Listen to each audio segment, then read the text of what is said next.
Hello. तो देखिए बच्चों, आज हम जो पढ़ने वाले हैं या जो बात करने वाले हैं, हमने बात की थी उस दिन के रेसे जो होते हैं, रेसे क्या होते हैं, इसके बारे में तमाम रूप से हमने बात की है।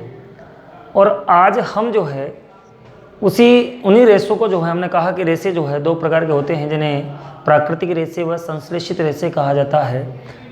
हमने यहाँ पर यह बात की थी कि संश्लेषित रेसे किसे कहा जाता है, प्राकृतिक रेसे किसे कहा जाता है। तो मैंने आपसे कहा कि वे ऐसे रेसे जो प्रकृति से सीधे ही प्राप्त होते हैं उन्हें प्राकृतिक रेसे कहा जाता है, और ऐसे रेसे जिनका निर्माण मानव के द्वारा किया जाता है या मानव निर्मित जो रेसे होते हैं उन्हें कृत्रिम रेसे या संश्लेषित रेसे उन्हें कहा जाता है। उन्हीं रेसों को मैं आगे बढ़ाता हूं। तो सबसे पहले हम बात कर रहे हैं संश्लेषित रेसे। आपने नाम सुना होगा रेशम, ठीक है। रेशम को सबसे पहले कहाँ बना, यानी रेशम की खोज सबसे पहले कहाँ हुई? चीन के अंदर हुई। कहाँ पर हुई? चीन में हुई। लेकिन चीन ने इस रेशम को, क्योंकि आप जानते हैं कि रेशम जो होती है अत्यंत सॉफ्ट व मुलायम इसका कपड़ा होता है, बड़ा ही मखमली कपड़ा होता है, अतः चीन ने इस रेशम के धागे से या इस रेशम के रेशों से ऐसे जो वस्त्र बनाए, उन वस्त्रों को बना करके उसने विदेशों में जो है निर्यात किया, उनको एक्सपोर्ट किया। इससे चीन को बहुत ज़्यादा फायदा हो रहा था। अतः उसने रेशम के धागों का निर्माण किस प्रकार से किया जाता है, इस तकनीकी को जो है उसने गोपनीय रखा। लोगों में जो है एक कौतूहल बना हुआ था कि आखिर चीन जो है इतना पैसा कहाँ से कमा रहा है और इन धागों को जो है किस प्रकार से निर्मित कर रहा है, रेशम किस प्रकार से बनाया जाता है। तो इस तकनीक को उसने छुपाए रखा। हमारे यहाँ से दो व्यक्ति जो है साधु के वेश में वहाँ गए और वहाँ से रेशम कीट के जो अंडे थे उनको चुरा कर लेकर आ गए, ठीक है। अंडे, रेशम कीट, इन अंडों से बाद में रेशम का कीट निकला, और रेशम कीट का जो वैज्ञानिक नाम होता है मैंने आपसे कहा बॉम्बिक्स मोराई होता है। क्या होता है? Bombyx mori, mori. तो साहब ठीक है। और इन कीटों को फिर सहतूत के पत्तों पर पाला जाता है। कहाँ पर? सहतूत के पत्तों पर जो है इन्हें पाला जाता है, और बाद में जो है ये रेशम के धागों का निर्माण इसके द्वारा किया जाता है। वो बहुत सारी प्रोसेस है जिसके बारे में हम बड़ी कक्षाओं के अंदर अध्ययन करेंगे। आपको केवल इतना सा याद रखना है कि सबसे पहले जो रेशम का विकास हुआ है, रेशम के धागों, तो रेशम की जो खोज हुई है वो चीन में हुई थी। इसे लंबे समय तक जो है चीन के द्वारा जो है इसे गोपनीय बनाए रखा, क्योंकि मैंने आपको बता ही दिया, ठीक है। दूसरी बात, रेशम से प्राप्त जो कपड़ा होता है वो महंगा होता है। अब रेशम से प्राप्त कपड़ा जो महंगा होता है, तो इस महंगे कपड़े को हर व्यक्ति ऑफर नहीं कर पाता, हर व्यक्ति खरीद नहीं पाएगा। अतः इस रेशम के कपड़े के स्थान पर एक ऐसा रेशा डेवलप किया गया जिसे कहा गया रेयॉन। क्या कहा गया? रेयान या रेयॉन।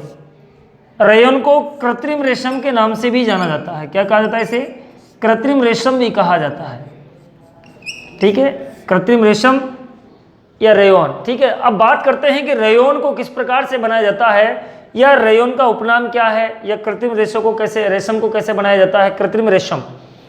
तो रेयम क्या होती है? रेयॉन जो है ये कास्ट का मतलब होता है लकड़ी, कास्ट की लुगदी। आप जानते हैं कि लकड़ी के द्वारा जो है आपको सेल्यूलोज प्राप्त होता है। क्या प्राप्त होता है? सेल्यूलोज यानी कास्ट यानी लकड़ी की लुगदी, यानी सेल्यूलोज की लुगदी बनाई जाती है। लुगदी आप जानते हैं, लेई जैसा। तो सेल्यूलोज जो पदार्थ होता है जो लकड़ी से प्राप्त होता है, इसकी लुगदी बनाई जाती है, और इस लुगदी को फिर क्या किया जाता है? सोडियम हाइड्रोक्साइड यानी कास्टिक सोडा से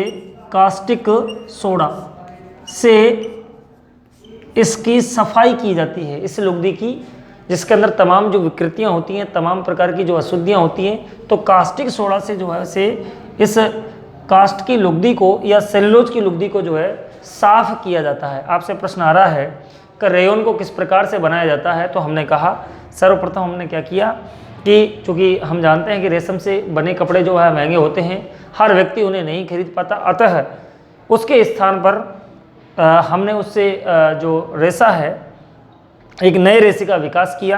कास्ट की लुगदी या सेल्यूलोज की लुगदी को जो है हमने लिया, और इसके बाद जो है उसे कास्टिक सोडा से साफ किया। साफ करने के बाद में ये जो विलयन बचा है आपका, जो साफ हुआ जो विलयन है, उससे अत्यधिक दाब पर, किस पर? अत्यधिक दाब पर उसे महीन छिद्रों से गुजारा जाता है। अत्यधिक दाब पर महीन छिद्रों से गुजारा जाता है। ये सब होता है किसमें? मशीनों के अंदर होता है। जैसे मान लीजिए आप नमकीन बनाते हैं, तो वो नमकीन का ऐसा जो बेसन रखता है उसको फिर दबाव लगा करके जो है उसको रेसे निकालता है, मतलब नमकीन निकालता है। तो ठीक उसी प्रकार से हमने क्या किया, कास्ट की लुगदी या सेलुलोज की लुगदी ली और इसके बाद जो है उसे कास्टिक सोडा में साफ किया। साफ करने के बाद उसे अत्यधिक दाब पर जो है महीन छिद्रों से गुजारा गया। क्या गया? महीन छिद्रों से उसे गुजारा गया और गुजारने के पश्चात जो ये रेसे निकले हैं, इन रेसों को सल्फ्यूरिक अम्ल के घोल में इन रेसों को डाला। क्यों डाला? क्योंकि सल्फ्यूरिक अम्ल के घोल में इन रेसों को डालने से रेसे चमकीले और मजबूत प्राप्त होते हैं। ठीक है, तो रेयन को किस प्रकार से बनाया जाता है या कृत्रिम रेशम को किस प्रकार से बनाया जाता है, ये बात हमने की है। अब बात करते हैं कि रेयन के क्या उपयोग होते हैं।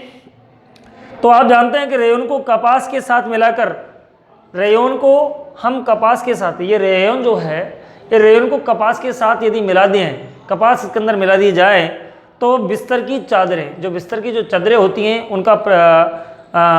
उनको बनाया जा सकता है। इसके बाद देखिए और क्या बना सकते हैं कि इससे ऊन के साथ मिला करके कालीन, गलीचे वगैरह जो है, यदि रेयन को ऊन के साथ मिला दिया जाए तो कालीन हैं, गलीचे हैं, वो बना सकते हैं।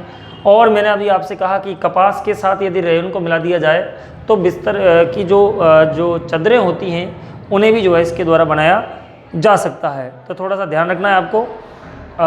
ये इसलिए भी हमारे लिए इम्पोर्टेंट है क्योंकि ये रेशम से सस्ता होता है।